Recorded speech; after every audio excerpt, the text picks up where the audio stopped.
Hi friends, welcome back to BJ kitchen heaven. ಎಲ್ಲರೂ ಹೇಗಿದ್ದೀರಾ? ಎಲ್ಲರೂ ಚೆನ್ನಾಗಿದ್ದೀರಾ ಅಂತ ಅಂದ್ಕೊಂಡಿದ್ದೀನಿ. ಇವತ್ತು ಗುಜರಾತಿ ಅವ್ರದ್ದು ಸ್ಪೆಷಲ್ ತೇಪ್ಲ ಮಾಡ್ತಾ ಇದ್ದೀನಿ. ಸೊ ಇದು ಸೋರೆಕಾಯಿ ಲೋಕಿ ಅಂತಾರಲ್ಲ, ಸೊ ಅದನ್ನು ಹಾಕಿ ಮಾಡ್ತಾ ಇದ್ದೀನಿ. ಬನ್ನಿ ನೋಡೋಣ ಹೇಗೆ ಮಾಡೋದು ಅಂತ. ನಾನು ಒಂದು ಚಿಕ್ಕ ಸೋರೆಕಾಯಿ ತೊಗೊಂಡಿದ್ದೀನಿ.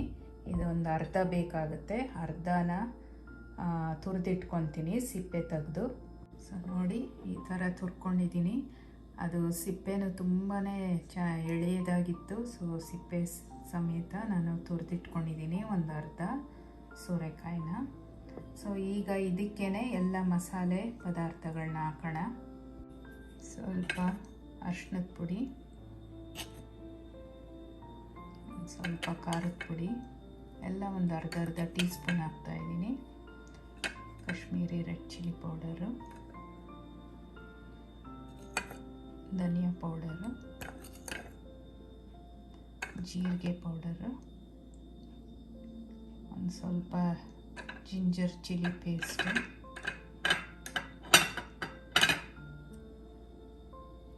ಒಂದು ಸ್ವಲ್ಪ ಅಜ್ವೈನು,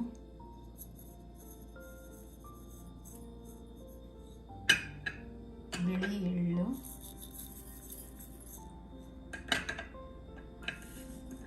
ಒಂದು ಸ್ವಲ್ಪ ಕಸೂರಿ ಮೇಥಿ, ಕೊತ್ತಂಬರಿ ಸೊಪ್ಪು,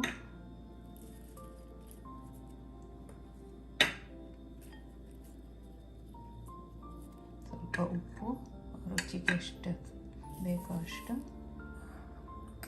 ಆಮೇಲೆ ಸ್ವಲ್ಪ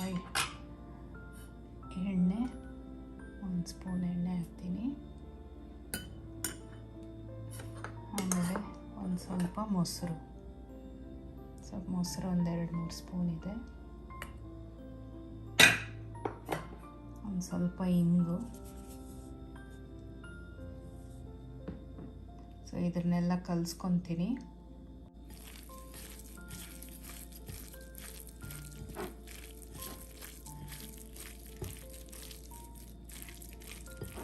ಫಸ್ಟು ಇದಕ್ಕೆ ಎಲ್ಲ ಈ ಥರ ಮಿಕ್ಸ್ ಮಾಡಿ ಇಟ್ಕೊಂಡ್ಬಿಟ್ರೆ ಕ್ಲೀನಾಗಿ ಎಲ್ಲ ಮಸಾಲೆ ಉಪ್ಪು ಎಲ್ಲ ಸ್ಪ್ರೆಡ್ ಆಗಿರುತ್ತೆ. ಇಲ್ದಿರ ಒಂದೊಂದು ಸರಿ ನಾವು ಗೋಧಿ ಹಿಟ್ಟಿಗೆ ಕಲಿಸಿದಾಗ ಒಂದೊಂದು ಕಡೆ ಉಪ್ಪಿರಲ್ಲ, ಆ ಥರ ಆಗ್ಬೋದು. ಸೊ ಫಸ್ಟ್ ಒಂದು ಬೌಲಲ್ಲಿ ಸೋರೆಕಾಯಿ ತುರಿದಿಟ್ಕೊಂಡಿದ್ನಲ್ಲ ಅದಕ್ಕೇ ಎಲ್ಲ ಮಸಾಲೆ ಹಾಕಿ ಕಲಿಸ್ತಾ ಇದ್ದೀನಿ.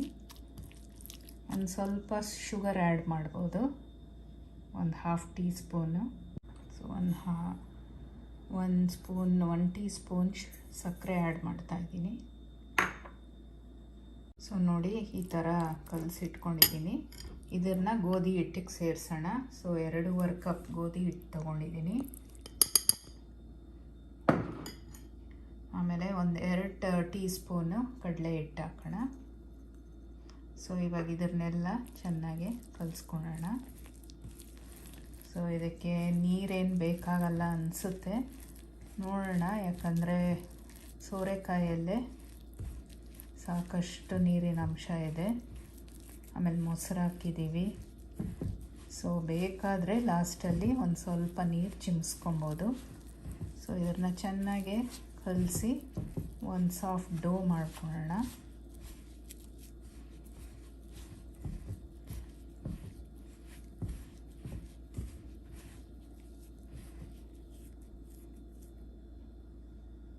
ಸೊ ನೋಡಿ, ಚೆನ್ನಾಗಿ ಕಲಿಸಿದಾಗ ನೀರು ಬೇಕು ಅಂತ ಅನ್ನಿಸುತ್ತೆ ಅಲ್ವಾ? ಸೊ ಇವಾಗ ನೀರನ್ನ ಸ್ವಲ್ಪ ಚಿಮ್ಸ್ಕೊಳ್ಳೋಣ.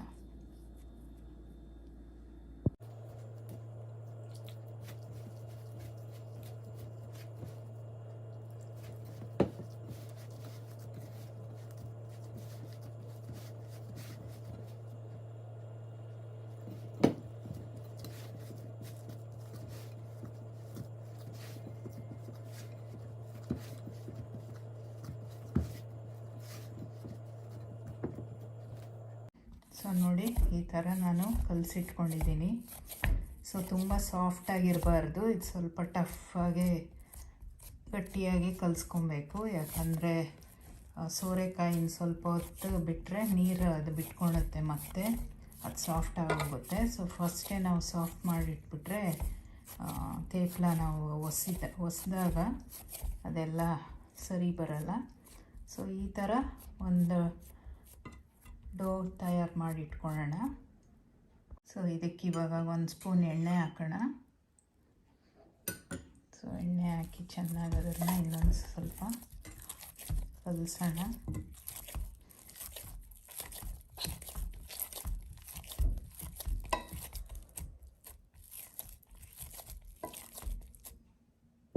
ಸೊ ಈಗ ಇದನ್ನು ಸಣ್ಣ ಸಣ್ಣ ಉಂಡೆ, ಸುಮಾರು ಮೀಡಿಯಮ್ ಸೈಜ್ ಉಂಡೆಯಾಗಿ ಮಾಡ್ಕೊಳ್ಳೋಣ. ನೋಡಿ, ಒಂದು ಸುಮಾರಿಷ್ಟು ಸೈಜು.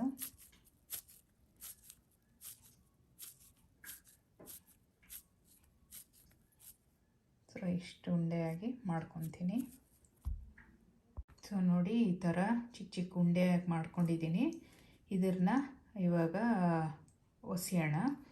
ಸೊ ಒಸಿವಾಗ ನಾವು ಸ್ವಲ್ಪ ಇದನ್ನು ಅಕ್ಕಿ ಹಿಟ್ಟು ತಗೊಂಡು ಅಕ್ಕಿ ಹಿಟ್ಟಿನಲ್ಲಿ ಅದ್ಬಿಟ್ಟು ಇದನ್ನು ಒಸ್ಕೊಂಡ್ರೆ ಸಾಫ್ಟಾಗಿ ಬರುತ್ತೆ.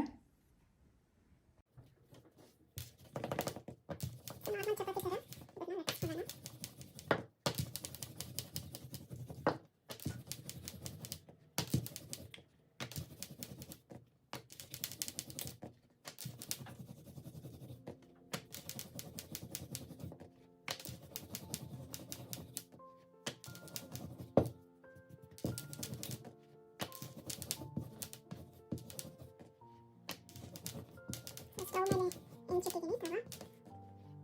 ಸೊ ಇದನ್ನು ಕಲಸಿದ ತಕ್ಷಣ ಇದು ಮಾಡ್ಕೊಂಡ್ಬಿಡ್ಬೇಕು. ಇದೇನು ರೆಸ್ಟ್ ಏನಾಗುತ್ತೆ ಬೇಡ. ಹಸಿ ಇದು ಇಟ್ಟು ಕಲಿಸಿದ್ಮೇಲೆ ಇದನ್ನು ಒಸ್ಕೊಂಡು ಮಾಡ್ಕೊಂಬಿಟ್ರೆ ಚೆನ್ನಾಗಿ ಬರುತ್ತೆ. ಇನ್ನು ಸ್ವಲ್ಪ ಹೊತ್ತು ಅದನ್ನು ಇಟ್ಟರೆ ಮತ್ತೆ ಸೋರೆಕಾಯ್ದು ನೀರೆಲ್ಲ ಬಿಟ್ಕೊಳುತ್ತೆ. ಸೊ ಇದನ್ನು ಇಮಿಡಿಯೇಟಾಗಿ ರೋಲ್ ಔಟ್ ಮಾಡ್ಕೊಂಡ್ಬಿಡ್ಬೇಕು. ನೋಡಿ, ಈ ಥರ ಒಸ್ಕೊಂಡಿದ್ದೀನಿ. ಸೊ ಇದನ್ನು ಹೆಂಚ್ ಮೇಲೆ ಹಾಕೋಣ. ಸೊ ತುಂಬ ತೆಳ್ಳಗೂ ಬೇಡ, ತುಂಬ ತಿಕ್ಕಾಗಿರೋದು ಬೇಡಪ್ಪ, ಇಷ್ಟಿದ್ರೆ ಸಾಕು. ಸೊ ಇನ್ನೊಂದು ಉಂಡೆನೂ ಅದೇ ಥರ ಸ್ವಲ್ಪ ಅಕ್ಕಿ ಹಿಟ್ಟೆಲ್ಲ ಅದ್ಕೊಂಡು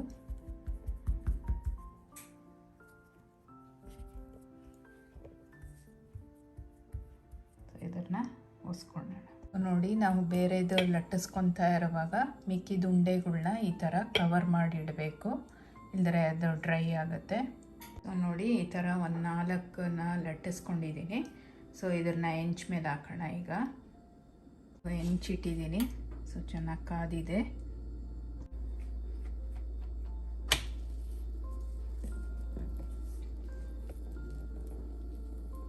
ಸೊ ಒಂದು ಸೈಡ್ ಸ್ವಲ್ಪ 1 ನಿಮಿಷ ಅದು ಬೇಯಲಿ.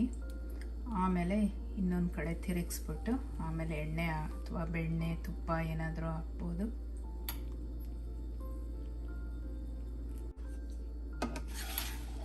ಇನ್ನೊಂದು ಸೈಡ್ ತಿರುಗಿಸೋಣ.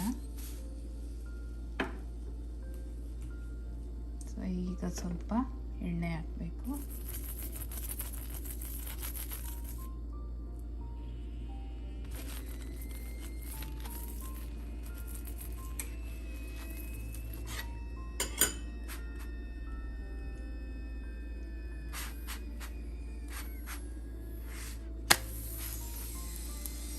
ಈ ಸೈಡು ಒಂದು ಸ್ವಲ್ಪ ಎಣ್ಣೆ ಹಾಕೋಣ.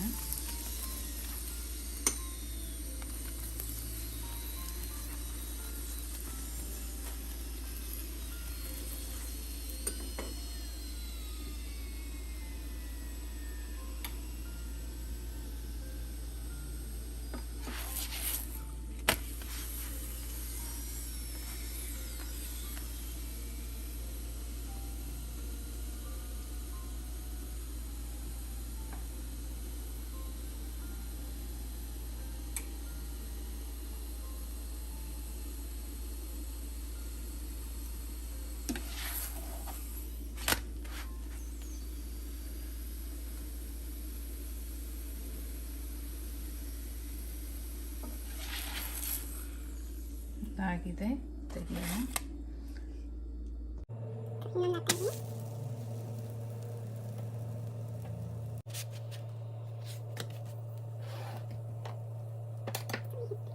ಸ್ವಲ್ಪ ಬೆಣ್ಣೆ ಹಾಕ್ತಾ ಇದ್ದೀನಿ.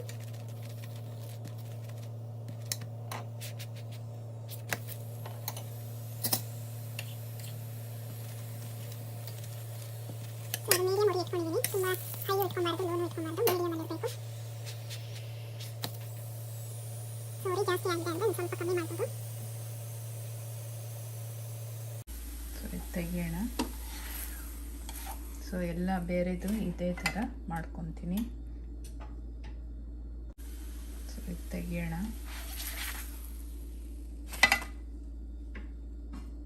ಸೊ ಮಾಡಿದ್ಮೇಲೆ ಸ್ವಲ್ಪ ಕವರ್ ಮಾಡಿಟ್ಟಿರಬೇಕು.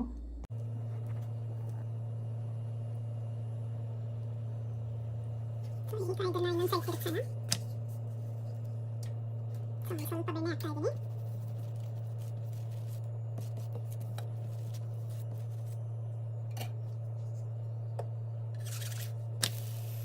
ಈ ಸೈಡು ಒಂದು ಸ್ವಲ್ಪ ಬೆಣ್ಣೆ ಹಾಕ್ತಾ ಇದ್ದೀನಿ.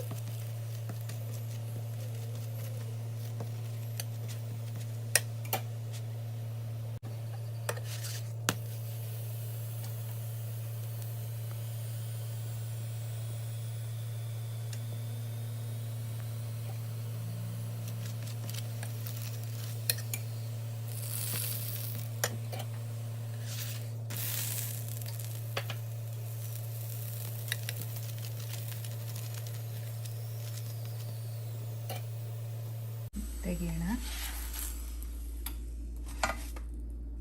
ಸೊ ಬೇರೆದು ಹೀಗೆ ಮಾಡ್ಕೊತೀನಿ. ಸೊ ನೋಡಿದ್ರಲ್ಲ ಫ್ರೆಂಡ್ಸ್, ಗುಜರಾತಿ ತೇಪ್ಲ ಎಷ್ಟು ಸುಲಭವಾಗಿ ಮಾಡ್ಬೋದು ಅಂತ. ಸೊ ಇದನ್ನು ಯೋಗರ್ಟ್ ಜೊತೆ ಅಥವಾ ಮ್ಯಾಂಗೋ ಚಟ್ನಿ ಜೊತೆ ಸೂಪರಾಗಿರುತ್ತೆ. ಸೊ ಮ್ಯಾಂಗೋ ಚಟ್ನಿ ಕೂಡ ಮಾಡೋದು ನಾನು ಈ ವಿಡಿಯೋ ಕ್ಲಿಪ್ಪಲ್ಲಿ ಹಾಕಿರ್ತೀನಿ. ಸೊ ನೀವು ಟ್ರೈ ಮಾಡ್ತೀರಲ್ಲ. ಸೊ ಇದು ತುಂಬ ಆರೋಗ್ಯಕರ. ಆಮೇಲೆ ಲಂಚ್ ಬಾಕ್ಸ್ ಮಕ್ಕಳಿಗೆ ಅಥವಾ ಆಫೀಸ್ ಕೂಡ ಇದು ಒಳ್ಳೆ ಬ್ರೇಕ್ಫಾಸ್ಟ್ ರೆಸಿಪಿ. ಇದು ಬೇಗ ಮಾಡಿಬಿಡ್ಬೋದು. ಸೊ ನೀವು ಟ್ರೈ ಮಾಡಿ, ಕಮೆಂಟ್ಸಲ್ಲಿ ತಿಳಿಸಿ ನನಗೆ, ಯಾರಾದರೂ ಕನ್ನಡದವರು, ಗುಜರಾತಲ್ಲಿರೋರು. ಸೊ ನಿಮಗೆ ನೀವು ಯಾವ ಥರ ಮಾಡ್ತೀರಾ ಅಂತ. ಸೊ ಸಬ್ಸ್ಕ್ರೈಬ್ ಆಗದೆ ಇರೋರು ಸಬ್ಸ್ಕ್ರೈಬ್ ಮಾಡ್ಕೊಳ್ಳಿ. ಆ್ಯಂಡ್ ಎಷ್ಟು ಬೇಗ ನೀವು 1000 ಸಬ್ಸ್ಕ್ರೈಬರ್ಸ್ ಆಗ್ತಿರೋ ಅಷ್ಟು ಬೇಗ ಇನ್ನೂ ಒಂದು ದಿನ ರೆಸಿಪೀಸ್, ಇನ್ನೂ ಇಂಟ್ರೆಸ್ಟಿಂಗ್ ರೆಸಿಪೀಸ್ ಹಾಕ್ತೀನಿ. So go ahead guys and also, do subscribe to BJ Kitchen Heaven and I'll see you in my next video. ಮುಂದಿನ ವಿಡಿಯೋಲಿ ಸಿಗ್ತೀನಿ. ಟೇಕ್ ಕೇರ್, ಬಾಯ್. ಸೊ ನೋಡಿ ಎಷ್ಟು ಸಾಫ್ಟಾಗಿ ಬಂದಿದೆ. ಇದನ್ನು ಮಾವಿನ ಹಣ್ಣು ಚಟ್ನಿ, ಮಾವಿನಕಾಯಿ ಚಟ್ನಿ ಎಲ್ಲಿ ತಿಂದರೆ ಸೂಪರಾಗಿರುತ್ತೆ.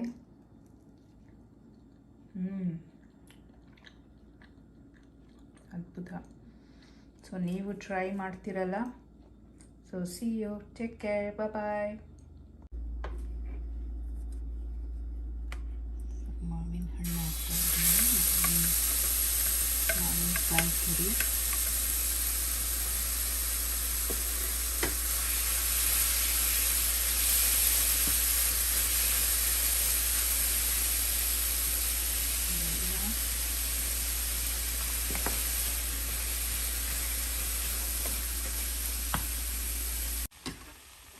ಮಾವಿನಕಾಯಿ ಚಟ್ನಿ ಮಾಡ್ತಾ ಇದ್ದೀನಿ. ಸೊ ಮಾವಿನಕಾಯಿನ ತುರಿದಿಟ್ಬಿಟ್ಟು ಅದಕ್ಕೆ ಒಂದು ಸ್ವಲ್ಪ ಬೆಲ್ಲ ಹಾಕಿ ಸ್ಟವ್ ಮೇಲೆ ಕಮ್ಮಿ ಉರಿಯಲ್ಲಿ ಇಟ್ಟಿದ್ದೆ. ಸೊ ಬೆಲ್ಲ ಎಲ್ಲ ಕರಗಿದೆ.